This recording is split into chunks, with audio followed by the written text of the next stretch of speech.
I sort of live in two places. My main abode is Boston University. I study limb torso skills there, and that's what you'll be hearing about today.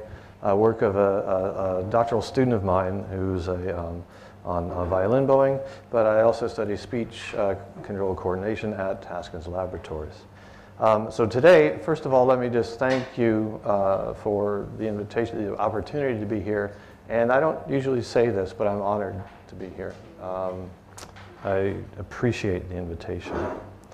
So I'm going to talk about violin bowing. I'm going to be talking about the various levels of control and the relation between those levels of control, the notion of redundancy among levels.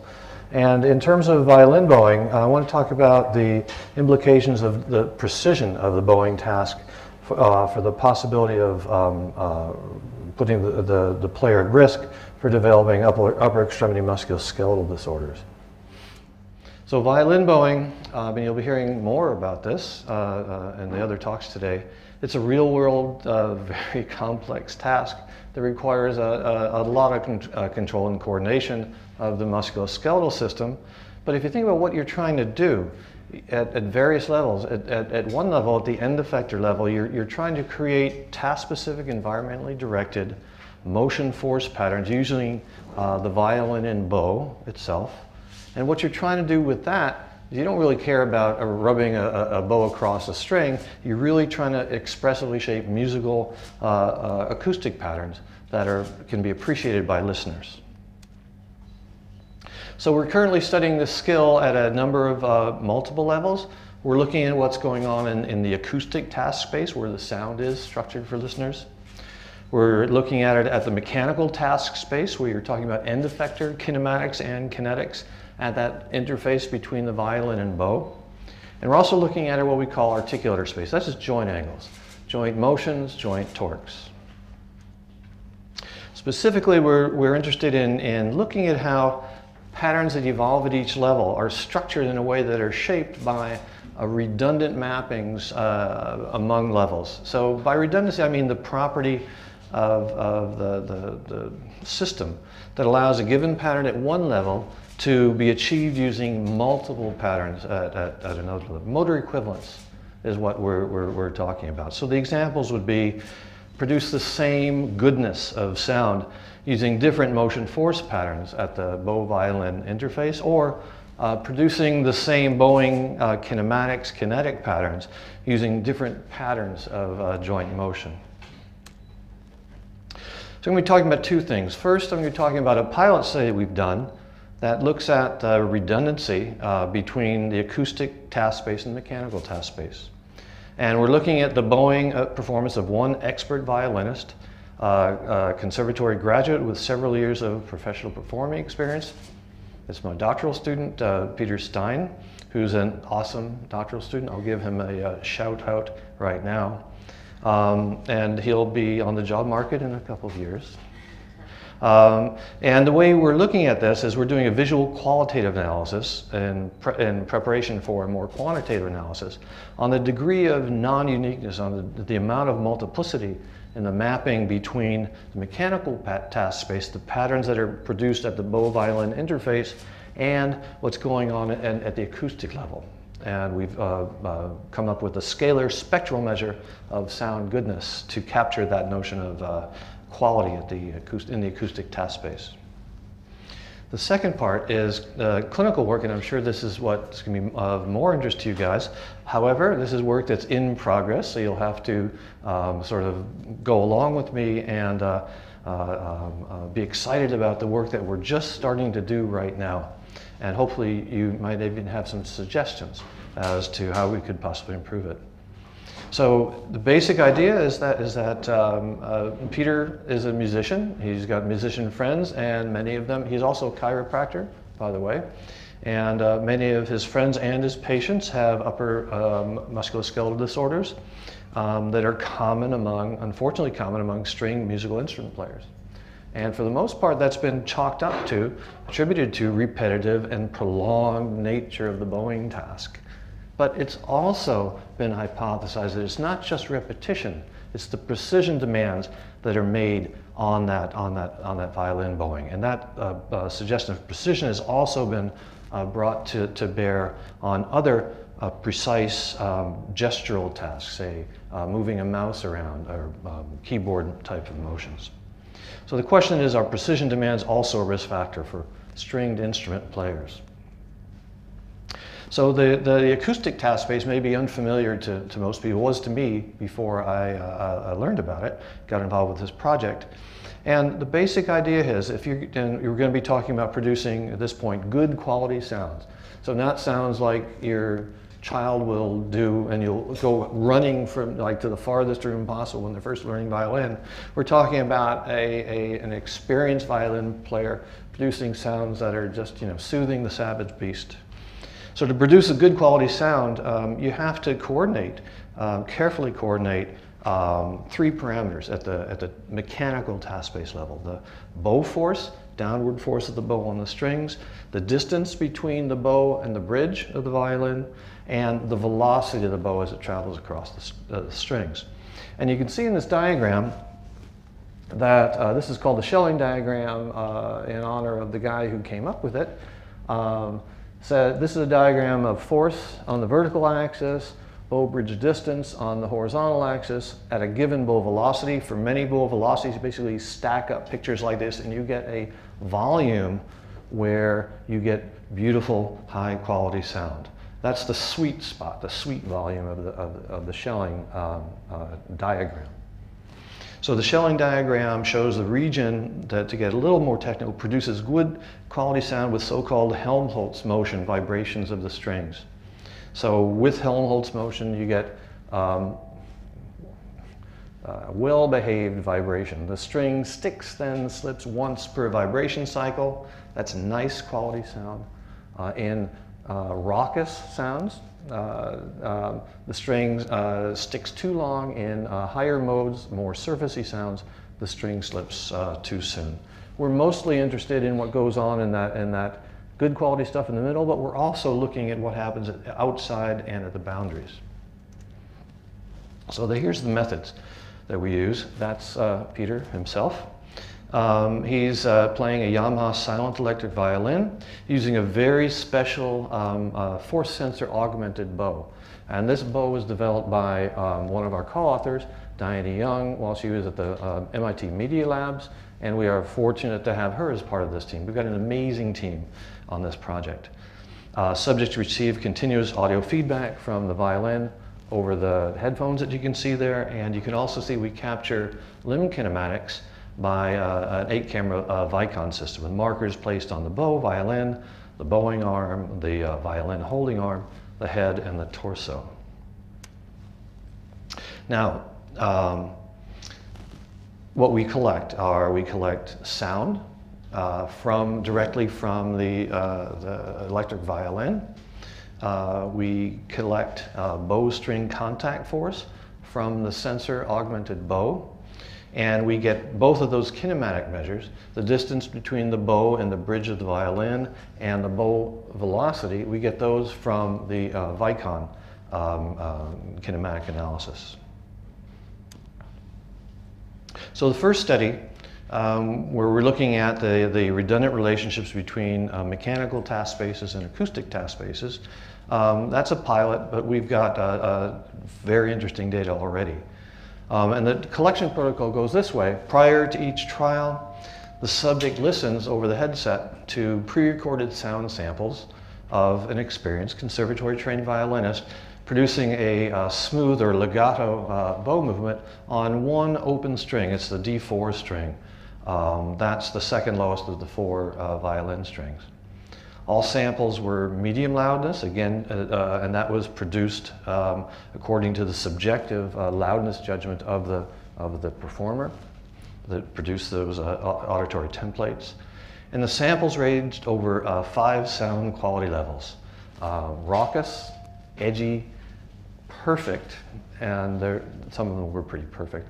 Cloudy, soltasto, this is Italian for over the fingerboard, and glassy. And glassy is pretty nasty sounding. So during each trial, each subjects performed 2 successive continuous strokes, a complete down, up cycle, smooth, down, and up, attempting to reproduce the loudness and tone quality of what they'd heard over the headset. At one of 3 tempi provided by a metronome. So the subject listened to the sample repeatedly until he knew what he was supposed to produce. Okay, he knew the quality of the sound, he knew the loudness that he was supposed to do. Then we turned on the metronome, and it went tick, tick, tick, tick, and when he said, okay, I've got it, I've got the tempo, we shut the metronome off, and he continued for a down and an upstroke. And that's called the synchronization continuation paradigm in the sort of rhythmic studies literature. So the trials, for those interested, trials blocked by tempo, that is bow stroke frequency, with sound quality varying across trials within the blocks. So we're up to the acoustic task space again. What's our measure of goodness? Well, we looked all over, and it turned out that a measure of voice quality gave us a hint of how to produce a measure of goodness. Basically, how harmonic is the motion. So we had a scalar measure of sound quality, computed using a sliding spectral window that incorporated the associated sets of mechanical force and position data that fell inside that window. A set of successive windows were defined for each bow stroke. The duration of each window was 100 milliseconds. The center of the ith spectral window aligned with the ith sampling time of that the instantaneous mechanical data. Okay, so each window was centered on a particular set of bow force, bow bridge distance, and bow velocity data. And so for each spectral window, we defined a measure of goodness. We took the sum of the spectral power in basically 50 hertz bands around the measured fundamental and the first 10 harmonics. We divided those by the total power in the spectrum up through the 10th harmonic band. And that makes little sense verbally, but visually it will make more sense. So there we see a perfect quality sound that you can see has a lot of energy, most of the energy in those bands, in the band of the fundamental and all the first 10 harmonics. And there's very little stuff outside, power outside those bands. And that has almost a perfect score of 0.96. That's a very good quality sound. And then the glassy quality, like I said, that sounds nasty. I don't want to play that to you because you'll think that the audio system's just messed up. It's squawky, it's horrible.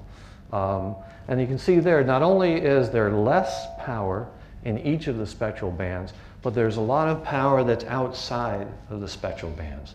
So the ratio of power in the spectral bands to total power is much, much less. And that allows us to discriminate between good quality and bad quality in a continuous manner. So here's basically a data set for perfect and glassy sounds that produce at medium tempo. The top is the audio signal, or actually it's the vibration signal the electric signal that comes out of the acoustic violin, or the electric violin. So you can see before the break you have the down sequence, after the break you have the up sequence. And you can see that in the next trace because that's bow velocity. And you can see the velocity going in one direction and then turned around it goes in the other direction, symmetric to zero velocity. You go down the next, you see bow force over the course of the 2 strokes.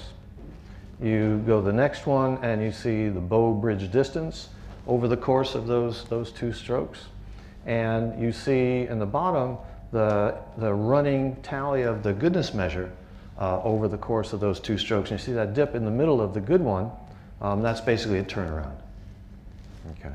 So you can see in the bottom that the good quality stays up in a steady way throughout the most of the bow strokes, whereas the glassy is just more of a mess, essentially. But this is enough to give you, I think it was 0.56, that's enough to give you 0.96, something like that. So now we're getting to this issue of redundancy and non-uniqueness of the mapping from acoustics, the inverse mapping from acoustics to mechanical task space. And I said we're doing a visual or qualitative approach. And what we do is we are looking at probability distributions, but ones that we can visualize. So the only thing we can visualize is things that are 3D. So you can have X and Y and sort of probability going this way. That's what we're looking at. So we're looking at, for a given goodness value, we're looking at the conditional probability of in the leftmost one, of bow bridge distance, bow force, given a particular value of goodness. And then we do it and for all the three pairs that you can get out of those three variables. So we're looking at the sets of pairwise joint probabilities of the mechanical variables given a particular value of sound goodness. And I'll try to turn this way so you can hear my voice a little better. So in terms of non-uniqueness, if you have maximum non-uniqueness, that means everything's possible. All right, there's not one thing that's preferred. Everything is preferred equally. That would be a uniform distribution. The minimum non-uniqueness would be only one pattern. You'd see one peak in the distribution. Intermediate, well, that's just intermediate. You'd see a couple of peaks in the distribution. So let's see what that looks like. What it looks like is this. So on top we see the joint distribution of bow force and bow bridge distance given a particular goodness value. In these bottom two you see joint probability of bow velocity, bow bridge distance given that same goodness value, and here it's bow velocity and bow force given that same goodness value.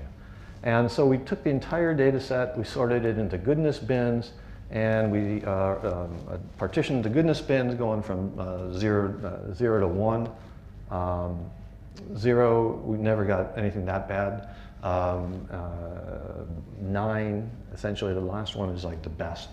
And here we're looking at bin number 9, which is actually very, very good. So we can see in that top left one that we can see 3 peaks. So that means there's 3 patterns, 3 combinations that were used to produce the same goodness of sound. We go down to here, down below, and we see, actually it looks like 4 peaks, but it's actually 2 peaks. If you look at the way it's structured, you have mirror image across 0 bow velocity. So what you see is 2 peaks going in one direction, change direction, you see those same 2 peaks mirrored in the other direction. And you get the same picture over here where, again, you're looking at bow velocity, 0 bow velocity, you have 2 patterns mirrored across 0 velocity. So this is encouraging. This says that, yes, we actually do have a multiplicity of ways of producing the same goodness sound. And we're going to do a more quantitative analysis that looks at the three-dimensional joint probability distributions given a certain sound thing, but you can't see that. We haven't done that yet. We'll be using something called mixture density networks to work that out. That's in progress. So that was very encouraging. The next study is the one that is actually in planning and in progress. Actually, we're going to start collecting data as soon as I get back, maybe before I get back to Boston. And this is looking at the relation between precision and stereotypy. So the idea is to determine the effect of precision requirements in violin bowing on the force motion patterns that you see in the upper extremity. So we're trying to see whether increases in precision of bowing are associated with greater stereotypy in torque patterns, because it's the torque patterns that are going to lead to cumulative trauma.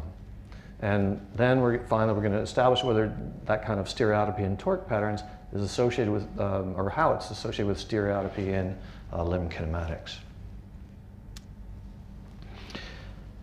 Our methods are pretty much the same as in the other study. We're going to use the same violin bow hardware platform. We're going to have a lot more subjects. We're going to have 15 experienced violinists, and these are basically semi-professional violinists or professional violinists. We're going to be manipulating task precision demands to produce instructed sounds. So we're going to have a series of bow strokes that are going to vary in loudness and duration. And the precision requirements are going to fall out of the fact that quiet and fast strokes and loud and slow trials are the hardest, require the most precision. And then what we'll do is use inverse dynamics analysis to recover torques. And for those of you who are not too familiar with that, basically we take the movement data, the joint angle movement data, we take anthropometric measurements, segment parameters, and estimated masses, centers of inertia, and we take the bow force measurements, which is one of the wonderful things about having a bow that has force transduction in it. And then from that we can calculate the net active joint torques for the wrist, elbow, and shoulder joints. By active torques, I mean the total torques minus the torques that are supplied passively, say by gravity, by biomechanical reactive forces, by the contact forces.